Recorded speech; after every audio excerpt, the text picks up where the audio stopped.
যেটা আমি ভাষায় প্রকাশ করতে পারবো না, এমন একটি হত্যাকাণ্ড নিয়ে যেটা শুধু বাংলাদেশের ইতিহাসে না, পৃথিবীর ইতিহাসে বিরল। আমি আজকে বিডিআর হত্যাকাণ্ড, যেটা 2009 সালের 25শে ফেব্রুয়ারি ঘটেছিল, আজকে আমি সেই বিষয়ে দুই একটা কথা আপনাদের সামনে তুলে ধরব। একটি সংবাদ সম্মেলনের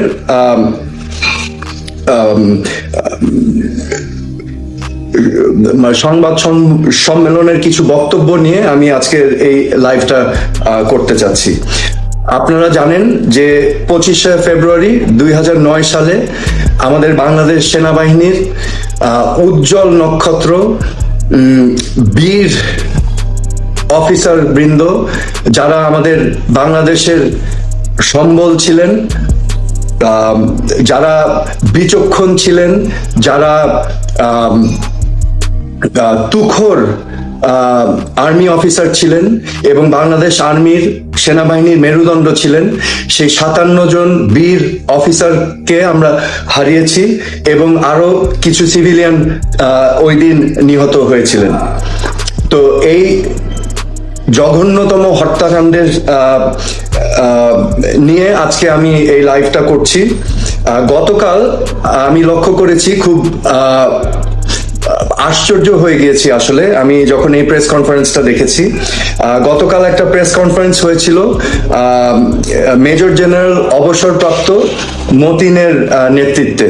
সেই প্রেস কনফারেন্সে ওনারা তুলে ধরেছিলেন বিডিআর হত্যাকাণ্ডের নানা দিকগুলো। তারা যে তদন্ত করেছিল সেটার বেশ কিছু দিক তারা তুলে ধরেছিলেন। তো সেখানে আমি আসলে বিস্মিত হয়েছি, আশ্চর্য হয়েছি যখন আমার প্রসঙ্গ টানা হয়েছিল। সো আমি আপনাদের সম্মুখে এই ক্লিপটা একটু প্লে করছি, হ্যাঁ, আপনারা একটু শুনেন এবং আমি এই ক্লিপটা নিয়ে আসলে কথা বলবো। এখানে মেজর জেনারেল অবসরপ্রাপ্ত মতিন সাহেব কিছু কথা বলছেন, এই ক্লিপটা একটু আমরা দেখছি। সরাসরি ভূমিকা ছিল। ফারাক খাতুন ওখানে গিয়েছেন, কি কারণে গিয়েছেন আমরা জানি না। উনি ওখানে গিয়ে অস্ত্র সারেন্ডারের একটা নাটক করেছেন, কিন্তু ওইখানে যে ফ্যামিলি বসা ছিল, আটকা ছিল, তাদের কোনো খোঁজ খবর নেন নাই। তিনি শুধু বিডিআর শরীরদের বলে যে তোমাদের অস্ত্র তোমরা জমা দিয়ে দাও, আমি চলে যাচ্ছি, এটা বলে উনি চলে আসেন। তারপর হচ্ছে যে সোহেল তাজ, উনি স্বরাষ্ট্র প্রতিমন্ত্রী ছিলেন, উনার কোনো ভূমিকা দেখি নাই, কিন্তু আমরা শুনেছি তিনি যারা খুনি তাদেরকে বাইরে পাঠানোর ব্যাপারে সুবিধা করে দিয়েছিলেন এবং এটা আমাকে বলেছিলেন জেনারেল সাথে। এটা আমাদের উডুইনকে যে নামগুলো আমরা আনতে পারিনি আমাদের সীমাবদ্ধতার কারণে, হ্যাঁ। এবং জেনারেল সাহেব আমাকে বলেছেন, আমি জানি কারা কারা এই প্লেনে করে খুনিদেরকে বাইরে পাঠানোর ব্যবস্থা করেছে। তারপরে আচ্ছা, তো আমরা এখানে স্পষ্টভাবে শুনলাম যে উনি বললেন যে সোহেল তাজ সে সময় স্বরাষ্ট্র প্রতিমন্ত্রী ছিলেন এবং তাদের ইনভেস্টিগেশনে আমার সম্পৃক্ততা থাকার কোনো তথ্য, কোনো এভিডেন্স তারা পাননি।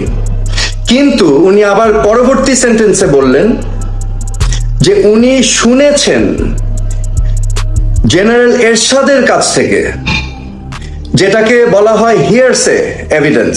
তিনি শুনেছেন, যেটা এভিডেন্স না, সরি, এটা হিয়ারসে, যে জেনারেল এরশাদের কাছ থেকে শুনেছেন যে আমি নাকি এখানে পলায়নের জন্য ব্যবস্থা করে দিয়েছি, এবং জেনারেল এরশাদ শুনেছেন অন্য জায়গা থেকে।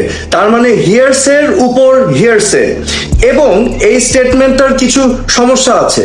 এখানে উনি একজন প্রয়াত ব্যক্তির হিয়ারসে নিয়ে এখানে জনসম্মুখে উপস্থাপন করেছেন। এটা ঠিক না, এটা একেবারেই ঠিক না। এটা হচ্ছে একজন মানুষকে উইদাউট এভিডেন্স কালিমা দেওয়া, ঠিক আছে? এটা একেবারে গ্রহণযোগ্য না। আমি যখন এই বিষয়টা, এই ইন্টারভিউটা দেখেছি, এই প্রেস কনফারেন্সটা দেখেছি, আমি আশ্চর্য হয়েছি, আমি স্তম্ভিত হয়েছি যে এরকম একটা নিকৃষ্ট জঘন্যতম হত্যাকাণ্ডের সাথে আমার নাম কেন বারবার একটি মহল চেষ্টা করছে এটার সাথে আমাকে সংযুক্ত করতে, উইদাউট এনি এভিডেন্স, হিয়ারসে। তো আজকে আমি মনে করি যে এই কথাবার্তাগুলোর কারণে আমার পরিবার, আমার শহীদ পিতা তাজউদ্দিন আহমেদ বাংলাদেশের প্রথম প্রধানমন্ত্রী ছিলেন, আমাদের মহান মুক্তিযুদ্ধের নেতৃত্ব দিয়েছেন। আমার মা সৈয়দা জোহরা তাজউদ্দিন আজীবন বাংলাদেশের মানুষের জন্য নিজের জীবন উৎসর্গ করেছেন, গণতন্ত্রের জন্য, মানুষের জন্য কাজ করেছেন। আমাদের পরিবার এবং আমার ভাবমূর্তি ক্ষুণ্ণ হয়েছে।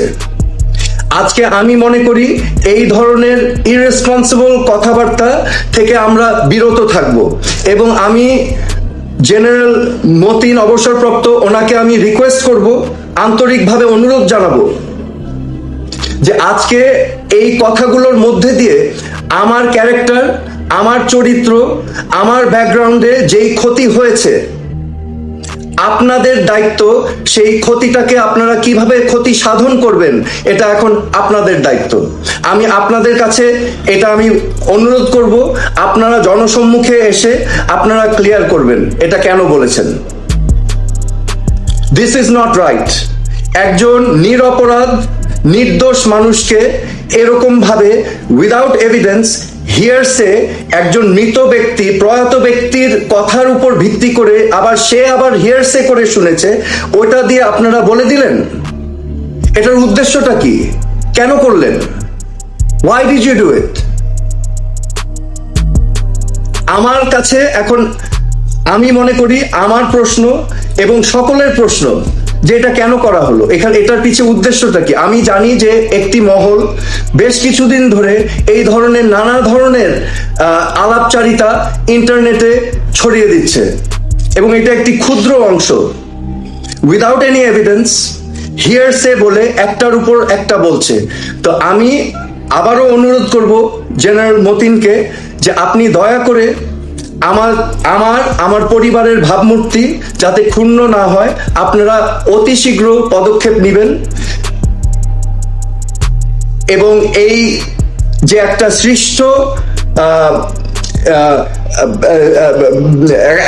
সৃষ্ট যে কাল্পনিক একটি তথ্য আপনারা উপস্থাপন করলেন, এটাতে যে ক্ষতি হলো সেই ক্ষতি সাধন করার কল্পে আপনারা যথাযথ ব্যবস্থা গ্রহণ করবেন, সেটাই আপনাদের কাছ থেকে আমি কামনা করছি আজকে। এবং আমি পরিশেষে বলতে চাই, আজকে এই বক্তব্যের শেষে আমি আপনাদেরকে সুস্পষ্টভাবে বলতে চাই, আমি বারবার বলে এসেছি আমি এই বিডিআরের হত্যাকাণ্ডের সঠিক তদন্ত চাই এবং সঠিক ঘটনা যেন উদ্ঘাটন হয় সেটা আমিও চাই। আমি চাই এই সেনা অফিসার সহ যারা সেদিন মৃত্যুবরণ করেছেন, যাদেরকে হত্যা করা হয়েছিল, তাদের পরিবার যাতে জাস্টিস পায় এবং সর্বোপরি বাংলাদেশের যেই ক্ষতি হয়েছিল, বাংলাদেশের সকল মানুষের জানার অধিকার আছে, সত্যটা যেন উদ্ঘাটন হয়। এখন সত্যটা কোথায় যাবে সেটা তো আমি বলে দিতে পারবো না, আপনি বলে দিতে পারবেন না, কিন্তু আমি কনফিডেন্ট সত্য বের হয়ে আসলে এখানে আমার কথাগুলো, যেটা আমি বারবার বলছি যে জাস্টিস যদি আসে এবং সত্য যদি বের হয়ে আসে, তাহলে সত্যই হচ্ছে আমার সবচেয়ে বড় ঢাল। আমি ভয় পাই না, আমি ভয় পাই না, কারণ সত্যই হচ্ছে আমার ঢাল এবং আমি চাই সত্যটা বের হয়ে আসুক, এই ফ্যামিলিগুলো যাতে তারা জাস্টিস পায় এবং বাংলাদেশ যাতে জানতে পারে আসল ঘটনাটা কি। কারণ সেনাবাহিনীর মেরুদণ্ড ভেঙে দেওয়া হয়েছিল সেদিন। এরকম ঘটনা যেন বাংলাদেশে আর কোনোদিনও না ঘটে, সেজন্য আমাদের এটার সঠিক তদন্ত, সঠিক বিচার প্রয়োজন। তো আমি আর কথা বাড়াবো না, আপনারা সবাই ভালো থাকবেন, সুস্থ থাকবেন, আমার জন্য দোয়া করবেন। আমি সারা জীবন আমার আম্মার একটা উপদেশ ফলো করেছি যে সোহেল, তুমি সবসময় সত্যর পথে থাকবে। সত্য অনেক সময় কঠিন, কিন্তু সত্য কিন্তু চিরস্থায়ী হয় এবং সত্যই হবে তোমার হাতিয়ার, সত্যই হবে তোমার ঢাল। এবং আমি আমার মায়ের সেই কথাটা অনুধাবন করে অনুসরণ করেছি সারা জীবন এবং আমি ভবিষ্যতেও করে যাব। আপনারা সবাই দোয়া করবেন আমার জন্য। আপনাদের সকলকে অসংখ্য ধন্যবাদ জানিয়ে আমি আজকের এই লাইভটা শেষ করছি। ধন্যবাদ, সবাই ভালো থাকবেন। নিরাপদ সড়ক চায়ের আন্দোলন, 18-এর কোটা বিরোধী আন্দোলন এবং এবারের বৈষম্য বিরোধী আন্দোলনের মধ্য দিয়ে আমরা তাদেরকে এই জেনজিকে মনে করি, তারা বোধহয় ইলেকট্রনিক ডিভাইস নিয়ে থাকে, ইন্টারনেটের মধ্যে ডুবে থাকে, কিন্তু দেশ সম্পর্কে, পৃথিবী সম্পর্কে তারা যে কত সচেতন এবং আমাদের চাইতে অনেক বেশি সচেতন, সেটা কিন্তু তারা এই জুলাই আগস্টে প্রমাণ করে দেখিয়েছে এবং এর আগেও তারা দেখিয়েছে। শিক্ষায়, দীক্ষায়, রুচিতে তারা আমাদের চাইতে অনেক অগ্রগামী। এরাই আমাদের ভবিষ্যৎ এবং এরাই আমাদের নায়ক। ওই যে কবি বলেছিলেন, এখন যৌবন যার, যুদ্ধে যাবার তার শ্রেষ্ঠ সময়। এই তরুণরা কিন্তু সেটা প্রমাণ করে দেখিয়েছে। আমরা ভয় পেয়েছি, অনেকে ভয় পেয়েছেন, জেলের ভয়, গুলির ভয়, কিন্তু তরুণরা পায়নি। আমি তরুণ বলতে শুধু ছেলেদের বোঝাচ্ছি না, তরুণ বলতে আমি তরুণ তরুণী সবাইকে বোঝাচ্ছি। ইতিহাস করেছে আমাদের মেয়েরা ছেলেদের সঙ্গে সমান তালে, কোনো কোনো ক্ষেত্রে খানিকটা এগিয়ে। যেভাবে রাজপথে তারা ছিল, বন্দুকের নলের সামনে ছিল, অবিস্মরণীয়। এমনকি কিশোররা, মাত্র শৈশব পেরোনো কিশোরদেরকে আমরা রাজপথে দেখেছি। ধনী দরিদ্র কোনো ভেদাভেদ ছিল না, ছিন্নমূল মানুষ ছিল, ধনীর দুলালো ছিল এই রাজপথে। কাজে এই তরুণ আমাদের ভবিষ্যৎ। এদেরকে যদি আমরা প্রকৃতভাবে, যথাযথভাবে গাইড না করতে পারি, সেটা আমাদের ব্যর্থতা হবে। তরুণরাই কি সবকিছু ঠিক করতে পারবে, এই প্রশ্ন অনেকের মধ্যে আছে। আমার মনে হয় এতটা আশা করা ঠিক হবে না। তরুণদের এককভাবে কিছুই করণীয় নেই আসলে। আর দেশে একরকম তরুণ বলেও কিছু নেই। পাবলিক বিশ্ববিদ্যালয়ের তরুণ, প্রাইভেট বিশ্ববিদ্যালয়ের তরুণ, শ্রমিক তরুণ, কওমি তরুণ, নিরক্ষর তরুণ, ছবির হাটের উদ্ভ্রান্ত তরুণ, এমন নানান শ্রেণীর তরুণ আছে। একক তারুণ্য চিহ্নিত করে শাহবাগের সময়ে, গণজাগরণ মঞ্চের সময় যে ফ্যাসিবাদী কৃত্রিম গণজাগরণ বাংলাদেশে ফ্যাসিবাদ কায়েমে গুরুত্বপূর্ণ ভূমিকা রেখেছিল, এটা ভুলে গেলে আমাদের চলবে না। ফলে নতুন রাষ্ট্র গঠন প্রক্রিয়ার কাজটা শুধু তরুণরা করতে পারবে না। তরুণরা সামনে থাকবে, তরুণরা মূল শক্তি হবে, কিন্তু এর সঙ্গে সমাজের অন্যান্য জনগোষ্ঠীকে যদি আমরা সম্পৃক্ত করতে না পারি, তরুণদের ব্যর্থতা অনিবার্য, তরুণ নেতৃত্বেরই ব্যর্থতা অনিবার্য হবে এবং এই বিপ্লব বা গণঅভ্যুত্থান যেটাই আমরা বলছি না কেন, সেটা হাতছাড়া হয়ে যেতে পারে। কেননা আমি বহুবার বলেছি, অনেকে এটাকে বিপ্লব বলেন, জুলাই আগস্টের ঘটনাকে। আমি এটাকে বিপ্লব বলি না, এটা কোনো বিপ্লব না। বিপ্লবের কিছু, কোনটা বিপ্লব না, তার স্বতঃসিদ্ধ কিছু ধারণা পৃথিবীতে আছে। এটা একটা গণঅভ্যুত্থান, ছাত্র জনতার গণঅভ্যুত্থান, ছাত্র নাগরিকদের গণঅভ্যুত্থান। ফলে তরুণরা কোনো রাজনীতি প্রস্তাব করেনি, কিন্তু আমরা দেখেছি তাদের কোনো রাজনীতি নেইও। ইনফ্যাক্ট এখন এই রাজনীতি না থাকাকেই অনেকে নয়া রাজনীতি হিসেবে তত্ত্বায়ন করছে দেখে আমার একটু ভয় লাগে। এগুলো ঠিক না। রাজনীতিকে অন্য কিছু দিয়ে রিপ্লেস করবার পরিণতি হয় ভয়াবহ। ফলে অরাজনীতিকে রাজনীতি বলে চালানো বা এটাই নয়া রাজনীতি বলা হবে আত্মঘাতী। কিন্তু এটাও মনে রাখতে হবে, এতদিন যে ধরনের রাজনীতি চলেছে তার বিরুদ্ধে এই তরুণ ছাত্র জনতা প্রতিরোধ করে তুলেছে। কাজেই এখন মূল কাজ হচ্ছে রাজনৈতিক দলগুলোর। তরুণদের বা বুড়োদের আলাদা আলাদা কাজ এমন ব্যাপার নয়। সবারই কাজ হলো একটা গণতান্ত্রিক দেশ গঠনের দিকে এগিয়ে যাওয়ার জন্য জাতীয় ঐক্যকে সংহত করা, শক্তিশালী করা। এর জন্য প্রথমে হিরোইজম বা কাল্ট ফিগার বানানোর চেষ্টা বাদ দিতে হবে, যেটা শেখ হাসিনা বা আওয়ামী লীগ গত 15 বছর ধরে করেছে।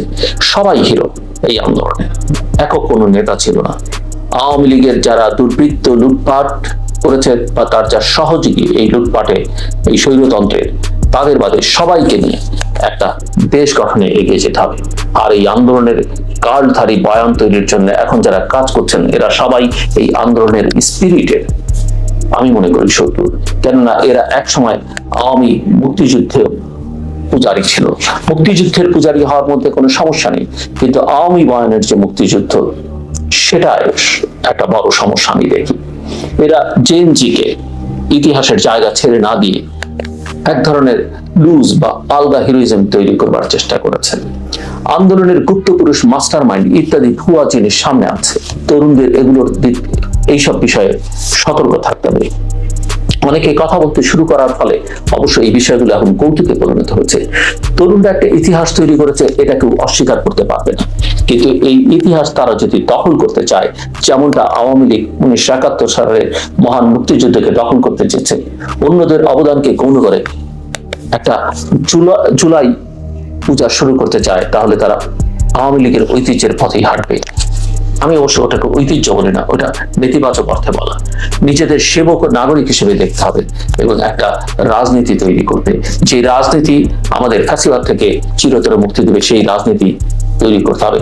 এবং এটাই হচ্ছে এখনকার কাজ। রাষ্ট্র পরিচালনায় আমি মনে করি তরুণদের আকাঙ্ক্ষাকে ধারণ করতে হবে, তাদের মতামত গ্রহণ করতে হবে, তাদের সঙ্গে সংযোগ স্থাপন করতে হবে। অনেক পরিবারই দেখি বাবা মায়ের সঙ্গে তার সন্তানদেরও কোনো সংযোগ তৈরি হচ্ছে না, সমস্যাটা সেখানেই। এটা শুধু পরিবারই দেখলে হবে না, সমাজে, রাষ্ট্রে, শিক্ষাঙ্গনে, এমনকি প্রতিটা ক্ষেত্রে এই কাজটা আমাদের করতে হবে। তাদের ভাবনাগুলোকে নিতে হবে, তাদেরকে সামনে দিতে হবে, তাদের সঙ্গে অভিজ্ঞ যারা আছেন তাদেরকে সংমিশ্রণ ঘটাতে হবে, এবং সেটা করি। এবং এই তরুণদের শুধু বাংলাদেশের মধ্যে আটকে রাখলে হবে না, তাদেরকে গোটা পৃথিবীর, বিশ্বের করে তুলতে হবে, গ্লোবাল করে তুলতে হবে। এবং সেটা যদি আমরা করতে পারি, তাহলে এই বাংলাদেশ, আজকে যে বাংলাদেশ, এই বাংলাদেশ থাকবে না, ভিন্ন বাংলাদেশ হবে। এবং সেখানে কাউকে আর ফ্যাসিবাদের ভয় করতে হবে না, স্বৈরতন্ত্রের ভয় করতে হবে না, একটা উদার গণতান্ত্রিক বাংলাদেশ প্রতিষ্ঠা আমাদের করতে হবে।